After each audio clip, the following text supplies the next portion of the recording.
Hello friends, आपका फिर से स्वागत है आपके अपने चैनल शिक्षाविद महर्षि के अंदर। मैं अविनाश पुरोहित। आज हम कर रहे हैं इलेक्ट्रिसिटी चैप्टर का सेकंड पार्ट, पोटेंशियल डिफरेंस और इलेक्ट्रिक पोटेंशियल। इसके बारे में हम इस चैप्टर के अंदर पढ़ेंगे। ज़्यादा कोई हार्ड टॉपिक नहीं है, थोड़ा सा कॉन्सेप्ट से समझना है, आपको आराम से समझ में आएगा। लास्ट वीडियो में हमने electric current and electric charge के बारे में पढ़ा था। आज हम इलेक्ट्रिक पोटेंशियल और पोटेंशियल डिफरेंस, उसके साथ ही हम करेंगे इलेक्ट्रिक सर्किट। क्लियर है? तो इस वीडियो को थोड़ा लास्ट तक जरूर देखें। आगे चलते हैं टॉपिक पे। इलेक्ट्रिक पोटेंशियल डिफरेंस या फिर पोटेंशियल डिफरेंस क्या होता है? ये पोटेंशियल का मीन्स, पोटेंशियल वर्ड, ये क्या शब्द आपने पहले कभी सुना है? हाँ, हमने सुना है। कहाँ सुना है? इस वर्ड को हमने सुना है पहले पोटेंशियल एनर्जी के फॉर्म में। दो एनर्जी पढ़ी थी, मैकेनिकल एनर्जी के दो पार्ट थे, kinetic energy and potential energy. तो पोटेंशियल एनर्जी क्या होती है? पोटेंशियल एनर्जी होती है जो एनर्जी किसी भी ऑब्जेक्ट के अपनी पोजीशन चेंज करने से क्रिएट होती हो, वो एनर्जी कौन सी होती है? पोटेंशियल एनर्जी होती है। ठीक है, एग्जाम्पल मैं आपको याद दिला दूं। एक बॉल मेरे हाथ के अंदर है और बॉल वो रेस्ट के अंदर है, और मैंने उस बॉल को नीचे ग्रेविटी की तरफ, अर्थ की तरफ गिरा दिया। जो बॉल नीचे गिरी तो उसकी पोजीशन चेंज हुई, तो किसके कारण हुई? वहां कौन सी एनर्जी है? Potential energy. उसके बाद वो बॉल घूमने लगी तो उसके अंदर कौन सी एनर्जी है? Kinetic energy. और इन दोनों एनर्जी से वो बॉल मोशन करने लगी, आगे गति करने लगी। क्लियर है? यहाँ तक समझ में आया? आगे चलते हैं, पोटेंशियल डिफरेंस के बारे में पढ़ते हैं। तो हमें किसी भी चीज का पोटेंशियल पता करना है, तो वही पोटेंशियल है, और मेनली इसका जो इंपॉर्टेंट पार्ट है वो है पोटेंशियल डिफरेंस। तो एक एग्जांपल से और समझेंगे। हमने यहां वाटर के दो टैंक लिए, टैंक ए और टैंक बी, 1 और 2। ये दो कंटेनर है जिसके अंदर मैंने पानी डाला है, और बीच में इन्हें क्या कर दिया? मैंने एक ट्यूब से जोड़ दिया है, एक पाइप की ट्यूब से जोड़ दिया है। तो कोई बता सकता है कि पानी किस डायरेक्शन में फ्लो हो रहा है? कंटेनर 1 से 2 की डायरेक्शन में हो रहा है, या फिर कंटेनर 2 से 1 की डायरेक्शन में हो रहा है? पानी किस डायरेक्शन के अंदर फ्लो हो रहा है, ये हमें समझना है।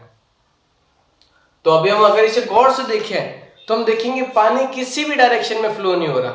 ना तो वो 1 से 2 में हो रहा है और ना ही 2 से 1 में हो रहा है। क्यों नहीं हो रहा? बिकॉज वो दोनों कंटेनर के अंदर वाटर का लेवल क्या है? सेम है।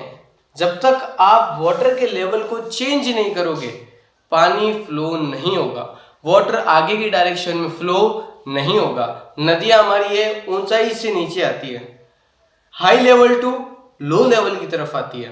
कभी देखा है कि साउथ से नदी निकल के ऊपर नॉर्थ में जा रही है? नहीं है ना ऐसा। तो इधर देखिए, अब हम क्या करेंगे? मुझे कंटेनर 1 का वाटर कंटेनर 2 में डालना है, तो मैं इसका लेवल चेंज कर दूंगा। मैं इसके लेवल दो तरीके से चेंज कर सकता हूँ। एक तो इसकी हाइट बढ़ा के इसे ऊपर कर दूंगा तो इसका लेवल अलग हो जाएगा, इसका लेवल अलग हो जाएगा। ठीक है। दूसरा तरीका, मैं इसके अंदर वाटर की क्वांटिटी को इंक्रीज कर दूंगा। वाटर की क्वांटिटी जैसे इंक्रीज होगी तो इस साइड में वाटर लेवल हाई हो जाएगा, इस साइड में वाटर लेवल लो हो जाएगा। तो वाटर की डायरेक्शन क्या हो जाएगी फ्लो करने की? ये डायरेक्शन हो जाएगी। वाटर 1 कंटेनर से लेके सेकंड कंटेनर की तरफ फ्लो होने लग जाएगा। किसके कारण हो रहा है ऐसा? लेवल के चेंज करने के कारण water high level to low level की तरफ क्या हो रहा है? फ्लो हो रहा है। यहां तक समझ में आया? अब हमें इलेक्ट्रिसिटी से इसे जोड़ना है। कैसे जोड़ेंगे? इधर देखिए,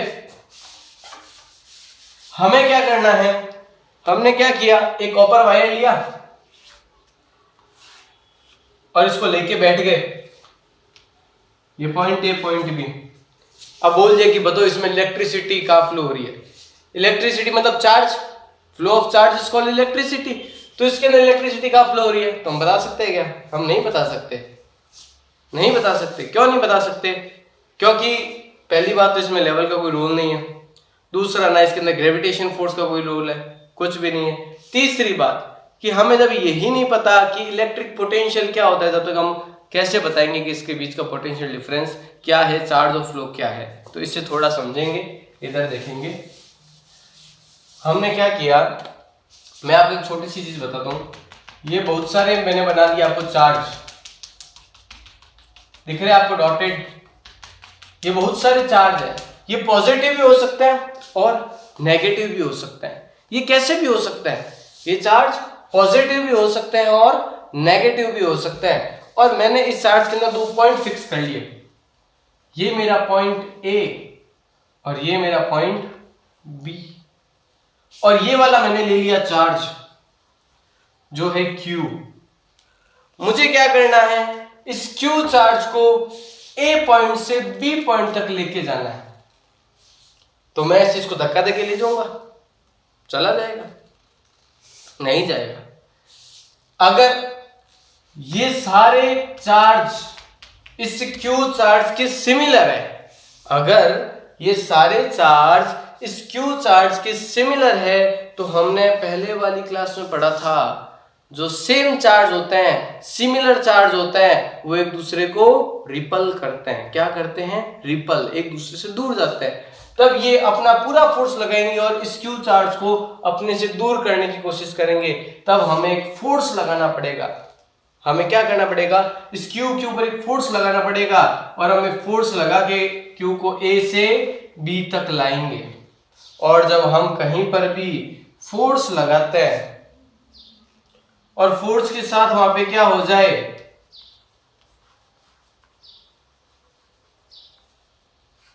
डिस्प्लेसमेंट, तब वहां पर क्या होता है, हमेशा वर्क होता है। क्योंकि वर्क का फॉर्मूला क्या है, फोर्स इनटू डिस्प्लेसमेंट। तो वर्क हुआ या नहीं हुआ, मतलब हमने यहां पर किसी ना किसी टाइप का क्या किया, वर्क किया है। अब दूसरी कंडीशन, अगर ये सारे चार्ज Q के अपोजिट है, पहले वाले में सिमिलर थे, अब की बार Q के अपोजिट है, तब क्या होगा, तब भी सेम बात होगी। अब की बार हमें फोर्स नहीं लगाना पड़ेगा, बट बाकी सारे चार्ज मिलके Q के ऊपर अट्रैक्शन फोर्स लगाएंगे और उसे A से B तक लेके आ जाएंगे। तो कुल मिला के फोर्स लग रहा है, डिस्प्लेसमेंट हो रहा है, तो मतलब वर्क तो हो ही रहा है। हो रहा है नहीं हो रहा?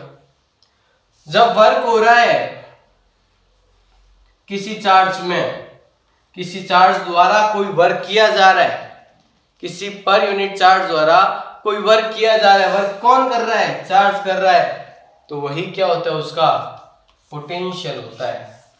वही क्या होता है, उसका पोटेंशियल होता है। अब पोटेंशियल डिफरेंस क्या होता है, वर्क पोटेंशियल समझ आ गया। इलेक्ट्रिक पोटेंशियल क्या, इलेक्ट्रिक एनर्जी की वजह से जो चार्ज एक दूसरे को अट्रैक्ट करते हैं, रिपल करते हैं, वो कौन सी एनर्जी होती है, इलेक्ट्रिक। अब वो पहले रेस्ट में था, उसकी वजह से वो मोशन करने लगा, तो पोजीशन चेंज हुई, तो क्या बोल देंगे हम उसे, इलेक्ट्रिक पोटेंशियल एनर्जी। तो इलेक्ट्रिक पोटेंशियल समझ आया। थोड़ा सा ध्यान रखना है, एक बात आप थोड़ी टेक्निकल और याद कर सकते हैं, क्या, जो इलेक्ट्रिक चार्ज होता है वो high potential to low potential की तरफ ट्रेवल करते हैं, हाई पोटेंशियल से लो पोटेंशियल की तरफ ट्रेवल करते हैं। अब इन दो पॉइंटों के बीच में चार्ज ने वर्क किया है, तो हमें दोनों पॉइंट का क्या निकालना पड़ेगा, पोटेंशियल डिफरेंस निकालना पड़ेगा। क्या निकालना पड़ेगा, पोटेंशियल डिफरेंस। तो मैं यहां लिखता हूं, डिफरेंस जब भी निकालेंगे तो क्या करते हैं, डिफरेंस निकालने के लिए हम एक यूनिट में से दूसरी यूनिट को माइनस कर देते हैं, एक डिजिट में से दूसरी डिजिट को माइनस कर देते हैं। तो मैंने किया VA माइनस VB। VA मतलब किसका पोटेंशियल, A का पोटेंशियल, और VB मतलब B का पोटेंशियल। A में से B को माइनस कर दिया, पर फॉर्मूला क्या रहेगा, वर्क अपॉन चार्ज। ठीक है, ये क्या था, जो मैंने आप कैपिटल V लिखा था उसकी जगह ये लिख दिया, क्योंकि मैं इन दोनों पॉइंट के बीच का पोटेंशियल डिफरेंस निकाल रहा हूं इसलिए। ठीक है, अब मैंने ले लिया VB जो है वो किसके बराबर है, इंफिनिटी के बराबर है। और इंफिनिटी पे क्या होता है, इंफिनिटी पे किसी भी चार्ज का पोटेंशियल क्या हो जाता है, जीरो होता है। कितना होता है, जीरो होता है। तो VB की वैल्यू कितनी हो जाएगी, जीरो हो जाएगी। जीरो हो जाएगी तो क्या बच जाएगा हमारे पास में, VA equals to W upon Q।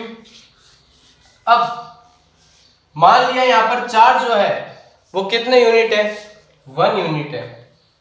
Q की वैल्यू कितनी है, 1 कूलम। अगर मैं यहाँ पे 1 कूलम रखता हूं तो मेरे पास आंसर क्या बचेगा, VA इक्वल्स टू W। तो कुल मिला के बात क्या समझ में आई कि चार्ज जो होगा वो वर्क करेगा, वही उसका क्या है, पोटेंशियल डिफरेंस है। थोड़ा सा work done carrying 1 unit charge to 1.2 another point, it is called potential difference. यहां तक आपको समझ में आया? कोई प्रॉब्लम है? कोई प्रॉब्लम नहीं है। अब पोटेंशियल डिफरेंस हम कैसे फाइंड करते हैं, थोड़ा न्यूमेरिकल से देखेंगे तो आपको और अच्छे से समझ में आ जाएगा। एक न्यूमेरिकल कर रहे हैं हम। न्यूमेरिकल क्या है कि हमें दे दिया कि कोई चार्ज है, कोई चार्ज है, कितना चार्ज है, मान लिया वो चार्ज है 3 कूलम। 3 कूलम चार्ज है, वो पॉइंट ए और बी के बीच में, पॉइंट ए और बी के बीच में कितना वर्क कर रहा है, वो कर रहा है 15 जूल वर्क कर रहा है। कितना वर्क कर रहा है? 15 जूल। तो बताएं ए और बी के बीच का पोटेंशियल डिफरेंस कितना होगा, V कितना होगा? एकदम easy numerical formula, V equals to W by Q। Value रखो 15/3, 3 1 जा 3 और 3 5 जा 15, देन V की वैल्यू कितनी आएगी? 5।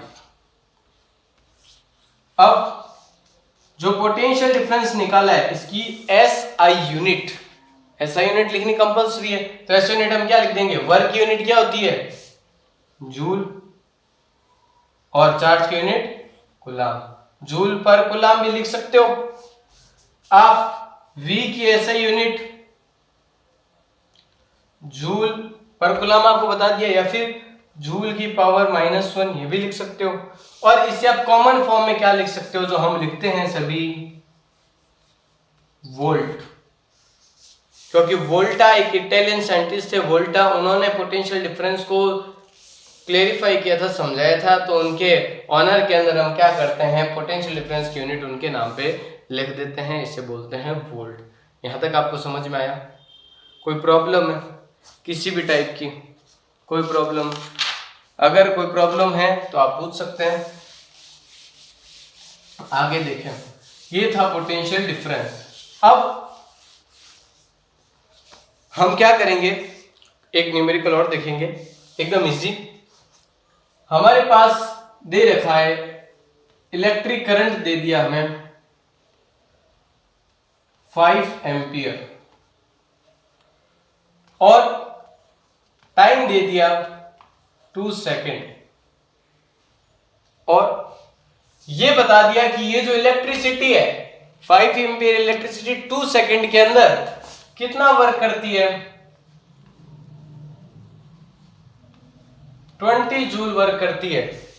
कितना वर्क करती है? 20 जूल। तो आप फाइंड करें पोटेंशियल डिफरेंस पॉइंट ए और बी के बीच में। तो ए और बी के बीच में क्या फाइंड करें? पोटेंशियल डिफरेंस फाइंड करें। यहां तक क्लियर है? कोई? अब हम करते हैं हमारा formula V equals to W/Q। W हमारे पास है, V हमें फाइंड करना है। Q चार्ज हमें नहीं दिया हुआ, तो चार्ज निकाले पहले। चार्ज का फॉर्मूला क्या होता है? क्या होता है चार्ज का formula? I equals to Q/T। Then मैं इसे लिख सकता हूं Q equals to IT। Value रखूंगा तो Q की वैल्यू क्या आएगी मेरे पास? 5 इंटू 2, 5 इंटू 2 कितना आया? 10 कूलम। कितना आया? 10 कूलम। Q आ गया मेरे पास, W दे रखा है, V फाइंड करना है, एकदम इजी। V इक्वल्स टू 20/10, 0 से 0, आंसर क्या हो जाएगा? 2 वोल्ट। क्लियर है? समझ में आया? ये था पोटेंशियल डिफरेंस के कुछ एग्जांपल। अब हम करेंगे अगला टॉपिक हमारा इलेक्ट्रिक सर्किट।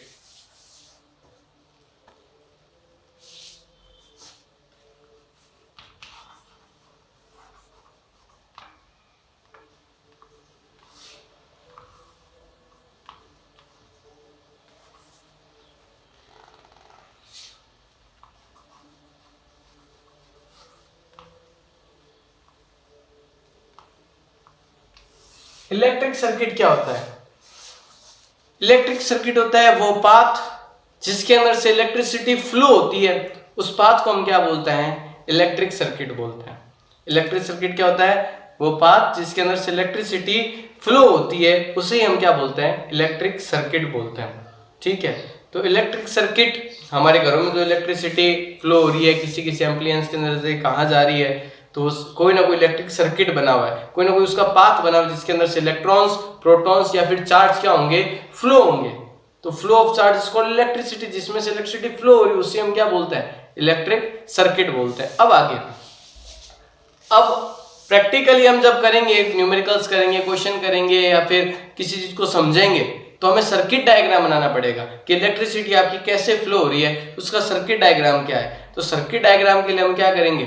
हमें बोल दिया बल्ब बनाना है, तो हम ऐसे थोड़ी बनाएंगे, फिर ये लगा दिया, ऐसे ऐसे बार बार थोड़ी करेंगे। तो सबके कुछ सिंबल्स दे रखे हैं, उन सिंबल्स को हमें समझना है। जैसे बैटरी, सबसे पहले सेल का सिंबल ये होता है। जब दो या दो से ज्यादा सेल्स को आपस में जोड़ देते हैं सीरीज फॉर्म के अंदर, सीरीज कॉम्बिनेशन के अंदर जोड़ देते हैं, तब वो क्या बन जाती है? बैटरी बन जाती है।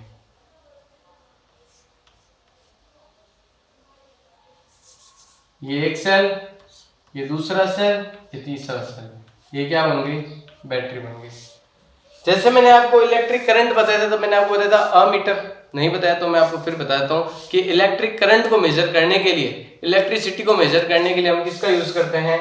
अमीटर का यूज करते हैं। किसका यूज करते हैं? अमीटर। ये हमेशा सीरीज कॉम्बिनेशन के अंदर जुड़ता है। किसके अंदर जुड़ता है? सीरीज कॉम्बिनेशन के अंदर। और अभी जो हमने पोटेंशियल डिफरेंस किया था, इस पोटेंशियल डिफरेंस को जिससे मेजर किया जाता है उससे बोलते हैं हम वोल्ट मीटर। क्या बोलते हैं?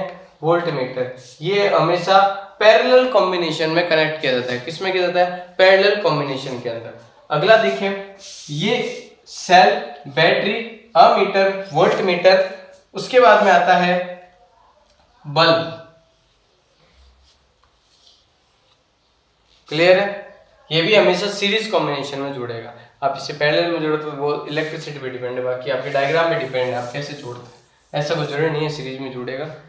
ठीक है, ammeter, voltmeter, battery, cell, bulb, ये है हमारी की।